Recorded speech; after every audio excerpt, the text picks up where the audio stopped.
আর আল্লাহ হলেন সর্বজ্ঞ প্রজ্ঞাময়।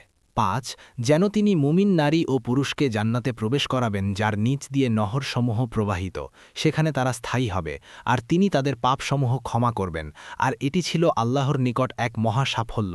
৬ আর যেন তিনি শাস্তি দিতে পারেন মুনাফিক নারী পুরুষ ও মুশরিক নারী পুরুষকে, যারা আল্লাহ সম্পর্কে মন্দ ধারণা পোষণ করে, তাদের উপরই অনিষ্টতা আপতিত হয়, আর আল্লাহ তাদের উপর রাগ করেছেন এবং তাদেরকে লাআনত করেছেন, আর তাদের জন্য প্রস্তুত করেছেন জাহান্নাম, এবং গন্তব্য হিসেবে তা কতই না নিকৃষ্ট। ৭ আর আল্লাহরই জন্য আসমানসমূহ ও জমিনের যাবতীয় সৈন্যবাহিনী, এবং আল্লাহ মহাপরাক্রমশালী প্রজ্ঞাময়। ৮ নিশ্চয়ই আমি তোমাকে পাঠিয়েছি সাক্ষ্যদাতা, সুসংবাদদাতা ও সতর্ককারী রূপে। ৯ যাতে তোমরা আল্লাহ ও তার রাসূলের ওপর ঈমান আনো, তাকে সাহায্য ও সম্মান করো, এবং সকাল সন্ধ্যায় আল্লাহর তাসবিহ পাঠ করো। ১০ আর যারা তোমার কাছে বায়াত গ্রহণ করে তারা শুধু আল্লাহরই কাছে বায়াত গ্রহণ করে, আল্লাহুল হাত তাদের হাতের ওপর।